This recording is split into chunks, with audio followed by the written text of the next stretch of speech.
Okay, Jotham. So, I kind of hinted at it last week. Obviously, going to the Cotton Bowl around January 1st, 2015. Hey, that was a very exciting game. I was in Texas. But you want to know what happened, I think about 4 or 5 days later? Really? The same time frame? Yeah. Hey, I'm starting right where I left off. Oh, okay. Well, what happened? Hey, I mean, bowl season, it's kind of right before, the NFL playoffs. And it's funny because obviously went to the Cotton Bowl, AT&T Stadium. Uh-huh. 4 days later, Cowboys Lions. Oh no. This one may be a little bit painful because we were so close. We were so close. But hey, that's a little foreshadowing to the end. But yeah, as I said, Cowboys Lions about 4 days after, I think on January 5th, 2015. And it was perfect timing. I was in Texas for the Cotton Bowl, and then right after the matchup got released that the Cowboys were playing the Lions at home in AT&T Stadium. So I remember, I think the craziest part was that I only came down for obviously around Christmas time and for the Cotton Bowl, obviously. And I was supposed to leave probably the day or two after. So the Cotton Bowl was on a Thursday, the 1st. And then I was supposed to leave that Sunday, the 4th. But I was able to stay down there, and actually after we saw the matchup released, and it was really cool because at the Cotton Bowl Stadium, they were giving out some playoff T-shirts. I have a lot of random memorabilia, but this one is quite random as well. I have a Cowboys and Lions playoff shirt. I would have never thought. I don't like the Cowboys whatsoever, but I do have a Cowboy shirt. I will admit it. Let me. That Well, is random. it is very random, but hey, I had to get the memory. I had to keep the memory for this story time, especially. I knew I was going to be telling this story one day, and here I am. I had to get the shirt out. No, I'm kidding, but yeah, it was about 3 days after I was supposed to leave. But then the matchup got released, and we were able to find tickets. And these tickets were pretty up high, but nonetheless, it was pretty cool because I went with my dad. I think my grandpa had left back out of Texas. So it was just me, my dad, and my dad actually invited a few of his work friends who also got tickets next to us. So we went with his work friends, and I remember it was interesting because I mentioned this last time, but Arlington is not a big city. Obviously, the Cowboys don't play in Dallas like Dallas Cowboys, but they play in Arlington, so it's a little small town. I remember before I I think we stopped maybe probably 5-10 minutes away from the stadium at this restaurant area. I think it was packed, so we had to go to multiple restaurants. I think we had to go to Buffalo Wild Wings to see if they had any seats. They had no seats, but obviously because people are partying before the game, annoying Cowboys fans. But then we managed to go to Olive Garden, which is the most random pre-game meal before a playoff game. Usually you think you're going to a sports bar with TVs. No, we sat down. We got some Olive Garden before the 2014-2015 wild card playoff game, which is very, very interesting. I mean, hey, it's funny. It is funny, but before that, real quickly, I just remembered this because I remember waking up before in the morning. Obviously, I remember waking up, turning on the TV, and every single analyst. I think the game was on NBC. I can't really remember. Maybe CBS. Every single analyst picked the Cowboys. Every single analyst picked the Cowboys. The disrespect was real, wasn't it? Yeah, and my dad and I were like, "Hey, let's prove him wrong." And so close. But back to Olive Garden. Yeah, we had Olive Garden before the game, and like I said, we stopped 5-10 minutes outside of the stadium. And this was obviously to save money for parking because I guarantee that playoff parking is ridiculous. So they were doing like buses back and forth from this little restaurant area, so people could eat and then hop on the bus and then go to the stadium free, basically charged, basically. And I just remember after eating Olive Garden, we went back onto the bus, and that bus was so annoying. All the Cowboys fans talking stuff. It was annoying. Cowboys fans don't like you at all. But yeah, we took the bus. That was pretty annoying, and we got to the stadium. Walked in. I'm telling you, one day you have to get to AT&T Stadium because walking in there, it blows my mind. It really does. I can't. I've never seen a stadium that big or been inside of a stadium that big. It is insane, from the jumbotron to the roof. It's crazy. And so after going in, I can't remember if we got this shirt after the Cotton Bowl or before the game. Nonetheless, we walked around a little bit, and then we got to our seats. And it took like 15 minutes to get up to our seats. We're sitting up in around the nosebleeds, and it was interesting because it's so high up there. If you're scared of heights, it's going to be a tough walk up there because you have to go flight after flight after flight. The stadium is so massive. But eventually we got to our seats, and it's almost like we needed binoculars. Yeah, I mean, that was your second time walking in the stadium, so I could imagine, like, the first time was like, whoa. The second time it's like, okay, this is really real. This place is consistently huge, gigantic, enormous. Yeah, it's literally mind blowing. Like I said, you need to get in there because it is wild. But I just remember the pregame. I wouldn't even say ceremony, but when you go to a game, they usually show this like hyped up like video to get the fans hyped up and riled up, and the players, like a hype video essentially. And it was so annoying because you know how the Cowboys motto is America's team and whatnot. So stupid. And I just remember they had this stupid montage of it was like a video, someone was narrating it, and then it was like California, and then there's like a Cowboys logo with a person saying "Go Cowboys," and then let's say Florida, "Go Cowboys." So they were going state by state saying "Go Cowboys" to like say that it's America's team. So disgusting, dude. I was like, oh my gosh. Okay, how much did you pay those people? Question: did they dare do somebody from Michigan? I don't remember, but if they did, I wouldn't be surprised if they did. I would not be surprised whatsoever if they did. Oh my gosh, it was so obnoxious. And then obviously, their motto, "We Dem Boys," they kept on playing that song. Oh my gosh, it was so annoying. And then the game finally, started to get going. The Lions overall, they played a fantastic game. They really did. They did everything to win that game. I'm not even going to really talk about it because obviously Matthew Stafford was going off Ndamukong Suh's last game. And that's funny because I don't think many people knew if Ndamukong Suh was actually going to be playing this game, because if you remember, I think the week or two before, he did the discount double step on Aaron Rodgers. Remember how he stomped on him basically? Yeah, I remember that. I didn't know it was that late in the season. Yeah, so I think they kind of flirted with the idea of suspending him. Instead, they fined him like $70K. So he was playing, which was really big for the Lions, and I know it was definitely big for the Lions defense, playing against Tony Romo, and it was a pretty exciting game all the way up until I think the fourth quarter, where something very infamous happened that still pains me to see. And it was going so well. I was so confident. I knew that the Lions really had a fantastic shot at winning the game. They were doing everything right. Matthew Stafford was going crazy. Everyone was playing so well. And then the infamous pass interference. It's so stupid. If you guys haven't seen the play, you can look it up. Cowboys Lions pass interference. So where should I go? I think it was around the 50-yard line. The Lions, I can still see it in my memory today. I really can still see it. And it was funny because we were sitting on, I believe, similar to where I explained we sat for the Baylor game. So we were sitting, if you center the logo, yeah, we were sitting left and up. So like the corner of almost diagonal from the left post of the field goal. Like say this is a football field. Yep.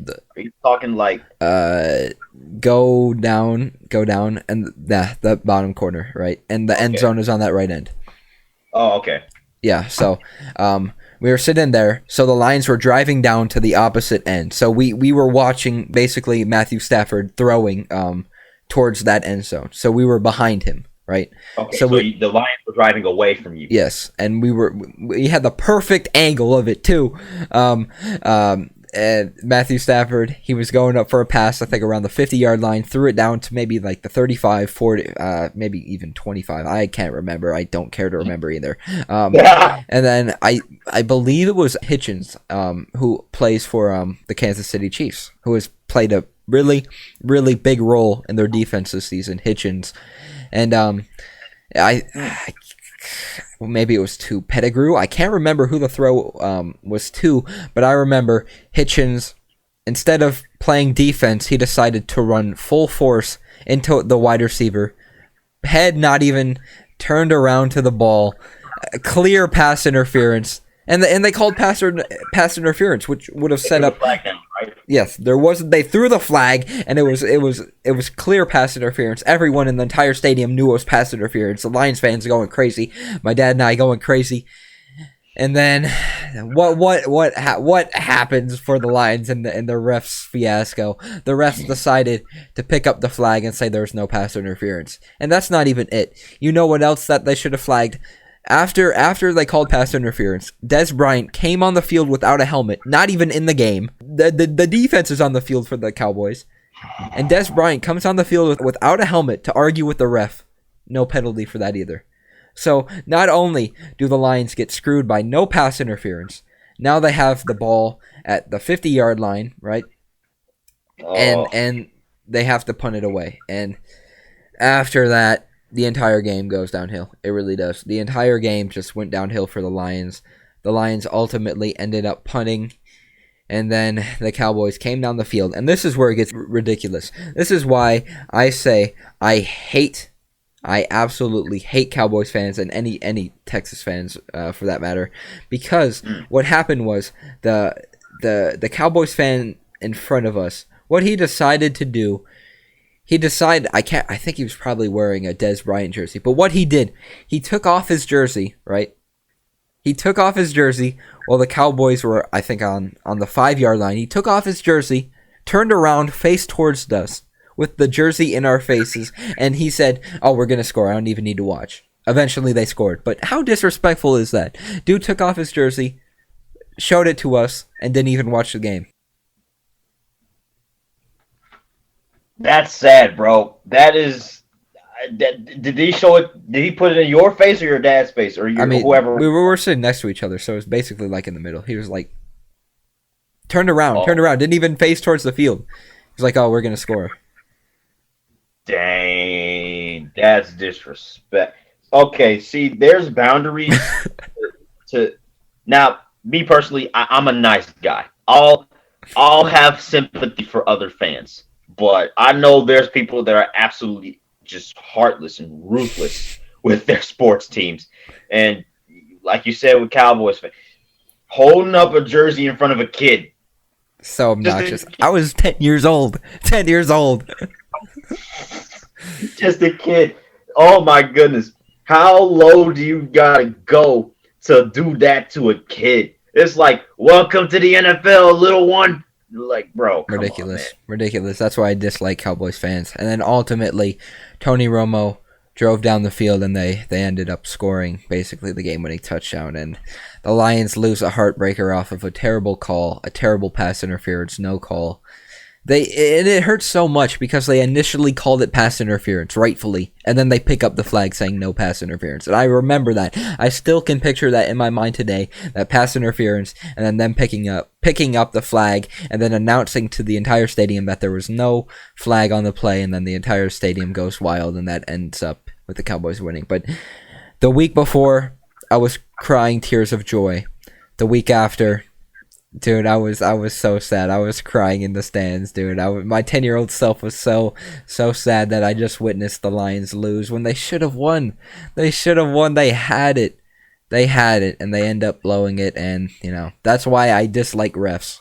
That's why the refs are terrible. That's why I don't know why they always go against the Lions, but it's so unfortunate. That's the last time I've really had that much excitement for a Lions team and obviously a playoff team who had a chance. A chance. I believe if they won, they would have gone on to Seattle. Obviously, the Cowboys did get their karma. That Dez Bryant no catch in Green Bay the week after. So that whole NFC playoffs was full of heartbreak. That Lions Cowboys karma Dez Bryant. And then you just mentioned Cowboys Packers, and then the Packers choked to the Seahawks, and then the Seahawks choked to the Patriots. It was a NFC playoff of chokes that year. Bro, and since the Lions haven't gotten close. I mean, they got blown out by Seattle in 2018, I believe, and they just have not been good. They haven't, and I don't know when they are, dude. It's so sad, dude. I was there. I witnessed that terrible incident, and it gets even worse. I remember after we left, we were going to take the bus back home, but the buses were backed up with all the fans wanting to take them back to the parking lot, and I just remember we sat for the bus for like 45 minutes while hearing "We Dem Boys," the song, play over and over and over with all the Cowboys fans talking stuff outside while we were waiting for the bus. To a kid. I mean, and a kid, they even go as far as stepping into the next generation. That is sad. That's crazy. That is degrading. That is low heart. That is dark-hearted. That is disgraceful. Terrible Cowboys fans. Come on, dude. But there was a nice fan. I do remember after I was crying in the stands. There was a Cowboys fan that was like, "It's okay." So whoever that was, thank you. I appreciate that. But dude, I was so heartbroken over that loss. That was such a tough loss. And then the buses ended up never coming, and we decided to walk back to the restaurant area where our car was parked. So not only did I have to witness that heartbreak, but then we had to walk like 10 minutes back to our car. Back when you didn't have to worry about sanitization as much as you did now. That is crazy. That is crazy to think about. But I mean, I had to tell the story. We're in the NFL playoffs right now. That was probably, honestly, that was probably the best NFL game I had been to. Still probably will be until if I ever go to another playoff game again. Even though it was heartbreaking, it was a very, very cool experience to know when. Just to like think about when I'm older and I see a Lions Super Bowl with my own two eyes. I've been here from the start where we were getting terrible calls and flag pickups against us, and now we're on top. So it's always a game that I can remember, and unfortunately it just went in the opposite direction in a terrible fashion. So if a Detroit sports team makes it to the championship round, you're automatically saving up for tickets to that game. Super Bowl for the Lions, that's my main goal. If they make it to the Super Bowl, I gotta go. I mean, they've never been there before, and that's my team. I've been rooting for them all of my life. I mean, it's funny because the last championship team that I can remember that I rooted for was the Tigers in 2012 when they got swept to the Giants. Oh man, dude, I've had some unlucky history. I've gotten there. I've been so close. And I remember we talked about the Red Wings in the last week's top of the standings. Dude, the Red Wings, and you were talking about they're in the same division now, dude. Oh my god. I remember the last time that the Red Wings, and this is a story that I'm about to tell right now because I've been disrespected with my teams. Obviously, we live in Chicago. We live in the Chicagoland area, and I'm a big Red Wings fan, obviously, as I've said over and over. I remember the last matchup between the Red Wings and the Blackhawks, maybe 2013, 2014, and the Red Wings were up 3-1, and they blow it. And I came to school, I was like, yes, the Red Wings are going to win it. And I was in 3rd grade, and my teacher was a big hockey fan. I believe she was probably a big Blackhawks fan as well. Knew I was a Red Wings fan. And everyone was like, ooh, are you really going to beat us? I was like, yeah, we're up 3-1. And then the Red Wings lose every other game and lose 4-3 in the series. And then it's so disrespectful because the same similar thing happened where I got to school. I basically got laughed at. Someone brought, you know how after teams win the Super Bowl, right? And they get that newspaper? Someone brought a Blackhawks newspaper that said, moving on against the Red Wings, and literally showed it to my face. Why? Why do people do that, dude? I can't have anything nice. What did you do? What did you do to deserve that? I don't know, man. I mean, ever since I was little, dude, I've always been the weird person where I always root against what other people are rooting for. Like I never lived in Michigan, but I'm a big Red Wings fan. I obviously live in a city that kind of is a rival to Detroit, Chicago-Detroit rivalry, and I've always been going to games as an away fan and getting heckled. So it really doesn't bother me too much. I'm used to getting heckled. I think it's kind of funny because then when they're heckling you the entire game and then you actually win the game, you can turn around and be like, you know, hey, the fans, they get into it. They like to heckle little kids, as you could tell. Like me, I've been heckled all of my life. That's why now trash talk doesn't get to me because I'm like, I'm used to it. And I kind of like, I think it's better when you don't say anything because when you say a lot, as we've seen Juju Smith-Schuster, and then it backfires on you, it's even worse. Oh yeah, it's definitely bad. This is like, dude, you're exposing yourself. Yeah, exactly. Like, dude, if you don't win, you're gonna look double. You're gonna look twice as bad. It's crazy, dude. I mean, I've been heckled. I'm used to it, and that was just one of the two of the times that I got heckled for rooting for a team. It's kind of sad, but like I said, I'm used to it. I'm just hoping that the Lions can get to the Super Bowl. Dan Campbell, let's go. Yeah, best of luck. Best of luck. Yeah. Step number 1: find a way to manage Matthew Stafford. If you keep him, just make sure he gets to the playoffs. If you don't, please draft a quarterback. Yeah, big goal. But that was your wild that was weekend. Huh? Yeah, it was very depressing, but definitely good to tell. What an unfortunate Uno reverse card. You beat a Texas team just to get robbed by a Texas team. Could have gone 2 for 2. Oh, jeez. Yeah, that was. It reminded me of when I shared my soccer story in 6th grade. How I was riding so high and then I hit a low. Yeah. Yeah, that was the lowest of lows. You know, getting heckled by Cowboys fans. Oh my gosh. Yeah. Now I know why it's personal with Texas. It is. The week before, got fans doing in my face. Now I got fans doing this in my face. Nonetheless, I'm used to it. I don't care. But hey, what do you got coming next week? Man, you know, I'm gonna have to keep it a surprise this week. Ooh, is it a new sport? Not even a little preview. I like this it. That's how hype I am for it. I like it. I like the secrecy. Oh yeah. See, when I keep stuff a secret, that means it's gonna be something pretty, I don't know, funny. Because you know we've had some pretty funny stories to tell. Oh yeah, 100%. Especially when you make memes out of it, like game day nachos. Exactly. I was just about to mention.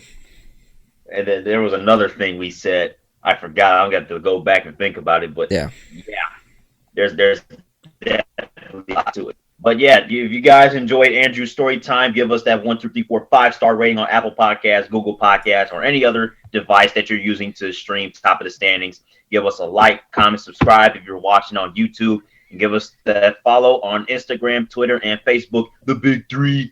And that was story time special number 20. Ooh. Holy smokes. Ooh.